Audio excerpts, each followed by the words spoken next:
یہ پاکستان تحریک صاحب کی قیادت نے کہا. اور مولانا فضل الرحمان صاحب نے روک کے ایک دم بولا کہ اب میں آپ کو یہ بھی بتا دوں کہ میں نے اپنی جماعت کے تمام اراکین کو آرٹیکل 60A کے تحت نوٹیفیکیشن جاری کر دیا کہ وہ کوئی بھی فلور کراسنگ نہیں کر سکتا. اگر فلور کراسنگ کرے گا تو وہ ڈی سیٹ ہو جائے گا. ٹھیک ہے جی. ایسے میں پوچھا گیا کہ یہ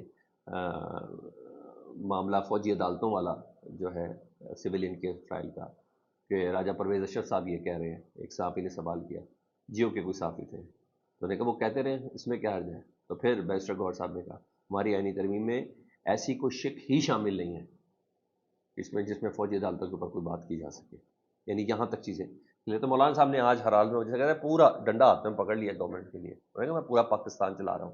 آج کی تاریخ اپنے معاملات درست کر لیں. یہ ہمارے سینیٹرز کو اغوا کرنے، اٹھانے، دھمکانے، لالچ دینے والی یہ حرکتیں ہم نے نہیں کرنی. ہمیں مذاکرات میں لگا کے آپ لوگ یہ بدماشیاں کر رہے ہیں. یہ چیز مولانا صاحب نے بڑی کلیئر کی تھی. تو اور کچھ پوائنٹس سامنے ریویل ہوئے ہیں، وہ بھی میں آپ کو بتا دیں. تو آرمی چیف کی ایکسٹینشن پر اہم انکشاف ہوا ہے، تو کہ وہ معاملہ بھی زیر غور ہے. اور یہ بات مولانا فضل الرحمان صاحب کو بھی سمجھ آ رہی ہے. اور اس پہ یہ کہ ایکسٹینشن کا جو سلسلہ ہے، مولانا صاحب کہتے ہیں کہ پرائم منسٹر نہیں کرے گا آرمی چیف کی، یہ پوری کی پوری پارلیمنٹ کرے گی، سوری پارلیمانی کمیٹی کرے گی، وہ اس تجویز دے گی. اور رات کو محمد مالک صاحب سے سلمان اکرم راجہ صاحب ہے، مولانا محمد مالک صاحب نے ان سے سوال کیا تو میں حیران ہوں. میں نے کہا یہ سارا معاملہ سلمان اکرم راجہ کہتے ہیں ہے ہی آرمی چیف کی ایکسٹینشن سے ریلیٹڈ. یہ جتنی ترامیم شرامیم جو آ رہی ہیں، میں نے کہا یہ ان کی ایکسٹینشن سے ہی ریلیٹڈ ہے. اور ایک اور خبر یہ اسی آئینی ترمیم کے حوالے سے کہ یہ 25 تاریخ سے پہلے پہلے کیوں اس سارے معاملے کو سمیٹنا ہے. قومی اسمبلی کا اجلاس ذرائع کیا اناؤنس کر دیا گیا تھا کہ آج شام 6 بجے، اور سینٹ کا اجلاس دوپہر 2 بجے بلایا گیا، اور اس سے پہلے صبح 11 بجے یعنی آج 11 بجے کابینہ کا اجلاس بنایا گیا ہے، اور وفاقی کابینہ کا.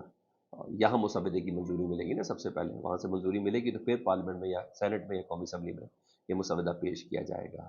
تو ایک اور پوائنٹ بھی سامنے آیا ہے، چیف جسٹس کا تقرر، جو میں آپ کو پہلے دن سے کہہ رہا ہوں کہ چیف جسٹس کا جو تقرر ہے وہ 3 سینئر ترین ججز میں سے ایک ہوگا جی. اور ان کا تقرر 12 رکنی پارلیمانی کمیٹی کرے گی، جس میں 8 اراکین قومی اسمبلی کے ہوں گے اور 4 سینٹ سے یہ ممبر ہوں گے. ٹوٹل 12 رکنی اراکین مل کے چیف جسٹس کا تعین کریں گے. اور اسی لیے کہا جا رہا ہے کہ پھر آرمی چیف کا بھی تعین یہ 12 لوگ ہی کریں گے. کمیٹی میں تمام پارلیمانی جماعتوں کی نمائندگی ہوگی. مطلب چیف جسٹس کا جو تقرر ہے نا وہ پارلیمنٹ کرے گا. کمیٹی اراکین جو نا، جو چیف جسٹس جو بھی ریٹائر ہو رہا ہوگا اس کی ریٹائرمنٹ سے 14 دن پہلے اناؤنس کرے گی کہ اگلا چیف جسٹس کون ہے. لیکن جو پہلے اس آئینی ترمیم کے بعد جو پہلا چیف جسٹس بنے گا نا وہ 3 دن کے اندر اناؤنس کرے گا. یعنی 3 دن کے اگر 2 دن میں کمیٹی ہوگی تو 23 یا 24 تک یہ پارلیمانی کمیٹی بن کے چیف جسٹس اناؤنس کرے گی. ٹھیک ہے. اگر یہ چیف جسٹس اناؤنس کرے گی تو اس کا مطلب ہے 25 اکتوبر سے پہلے پہلے نیا چیف جسٹس اناؤنس ہوگا، اور وہ کوئی اور نہیں ہوگا. وہ کم از کم جسٹس منصور علی شاہ نہیں، وہ جسٹس منیب اختر نہیں ہے، وہ جسٹس یحییٰ آفریدی ہے. ذہن میں رکھے گا. سب سے پہلی خبر میں 4 روز ہو گئے آپ کو میں نے پہلے دی تھی کہ چیف جسٹس یحییٰ آفریدی صاحب ان کی طرف سارا کھرا جا رہا ہے.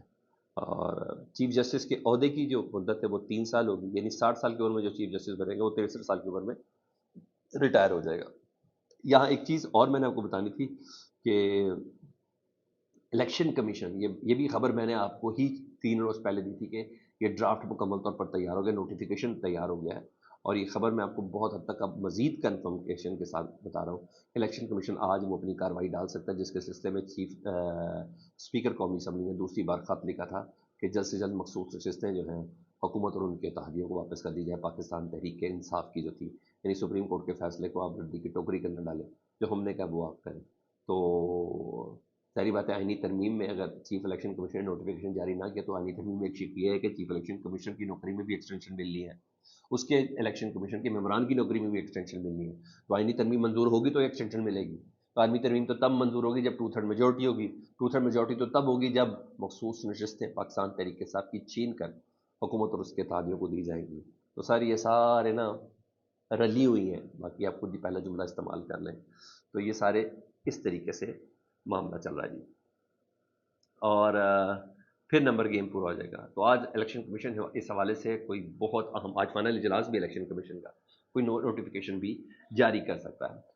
آخری خبر جی، اور ڈیفینیٹلی وہ بہت اہم ڈیولپمنٹ ہے. طلبہ کا احتجاج ایکسٹریم لیول کو ہے بھئی، یہ تو پرتشدد کہہ رہے ہیں، میں کہہ رہا ہوں ایکسٹریم لیول کو ٹچ کر گیا، اور پھر حکومت طاقت کے ذریعے ان طلبہ کے احتجاج کو روکنے کی کوشش کر رہی ہے. پورے لاہور پنجاب میں کریک ڈاؤن ہوا ہے، تھانے کے باہر پوری رات بچوں کے والدین تڑپتے رہے. رات چلتے بچوں کو بھی اٹھایا گیا ہے، کوئی کام سیٹ میں پڑھا تھا اس کو اٹھایا گیا، کوئی ایف سی میں پڑھا تھا اس کو اٹھایا گیا ہے، اور کوئی اپنے گھر پہنچ رہا تھا اس کو اٹھایا گیا. کئی ایسی کالج کے ذریعے ہم بھی، ہمارا بھی ہلکا ہے بابے، تو ہمیں فون کر کے کہا جا رہا ہے کہ جی فلانے تھانے میں اٹھا کے لے گئے، فلانے تھانے میں اٹھا کے لے کے گئے. تو پلیز آپ ان کو کہتے ہیں ہمارے بچے کا کوئی پنجاب کالج سے کوئی تعلق بھی نہیں ہے، نہ اس احتجاج کے ساتھ تعلق ہے. تو یہ ایک بہت بڑا کریک ڈاؤن شروع ہو گیا، اگین طاقت کے ذریعے کیا گیا. اور میرا اس میں صرف اور صرف ایک ہی مشورہ ہے جو میں آپ کو ادھر ہی حکومت کو دیا جا سکتا ہے. اگر وہ کرے تو ٹھیک ہے، نہیں تو ادروائز اگر یہ سمجھ رہے ہیں یہ 18 سال کے بچوں کو یہ کنٹرول کر لیں گے تو یہ 9 مئی والا معاملہ نہیں ہے سر. یہ بالکل ڈفرینٹ چیز ہے، یہ ڈفرینٹ پوزیشن ہے. بچوں کی سمجھ میں نہیں آ رہی آپ کی بات، آپ کی پریس کانفرنسز سمجھ نہیں آ رہی، آپ کی پری پریس کانفرنسز جو ہدایات ہیں رپورٹروں کو کہ خبردار ورنہ نوکری شوکری ہے، وہ نہیں سمجھ آ رہی. وزیر تعلیم کے ایکٹ کے بعد مریم نواز صاحبہ کی پریس کانفرنسز بالکل نہیں بند کرنا، وہ بچوں کو نہیں سمجھ آ رہی ہے. بچے آپ کی کسی بات پہ یقین کرنے کے لیے تیار نہیں ہے، کسی بات پہ یقین کرنے کے لیے تیار نہیں. تو جب تیار نہیں ہے نا، تو اس موقع پر بہترین چیز ہے کہ گورنمنٹ آف پنجاب کو مریم نواز صاحبہ کو فوراً سے پہلے جوڈیشل کمیشن اناؤنس کر دینا چاہیے 3 سینئر ترین ججز کے ساتھ اس پورے ایونٹ کے لیے. نہیں تو جو میں سوشل میڈیا پہ دیکھ رہا ہوں اللہ مان الحفیظ. کیونکہ جب جوڈیشل کمیشن اناؤنس ہو جائے گا نا، اس کے بعد بچوں کے پاس احتجاج کا کوئی جواب نہیں رہے گا. وہ کٹی کٹا سچ جھوٹ جو کچھ بھی ہے، ہیپننگ ہوئی نہیں ہوئی، بچی کہاں ہے، بچی کے والدین کا ہے، کوئی تھی بھی کہ نہیں، کوئی تھا بھی کہ نہیں، کیا تھا کیا نہیں تھا، وہ ساری چیزیں سامنے آ جائیں گی. آپ کی پریس کانفرنسز ہیں اور آپ کی اسٹیٹمنٹیں، نہیں، یہ پرووک کیا جا رہا ہے بار بار بچوں کو، اور آپ نے اوپر سے آج بچوں کو مزید کامیاب کر دیا. آپ نے ان کے احتجاج کو مزید کہتے ہیں دو آتشہ کر دیا. اور آپ نے پی ٹی آئی کا بھی ذیلی ہیڈ کوارٹرز میں آج احتجاج ہے، پھر اعلان ہے. اور حکومت کو خدشہ ہے کہ کہیں طلبہ کے احتجاج کو پاکستان تحریک انصاف ہائی جیک نہ کر لے. تو آپ نے تمام تعلیمی ادارے، یونیورسٹی، کالج، اسکول، تمام کو بند کرنے کا اعلان کیا، اور نہ صرف اعلان کیا بلکہ 2 دن کی دفعہ 144 بھی نافذ کر دیے. مطلب ضلعی ہیڈ کوارٹرز میں آج طاقت سے بھی روکا جائے گا. لو جی، آپ طاقت کا استعمال کرتے رہیں، اسے کوئی فرق پڑا ہے ہمیں ضرور بتائیے گا. اپنا بہت خیال رکھیں. اللہم صلی علی محمد و علی محمد.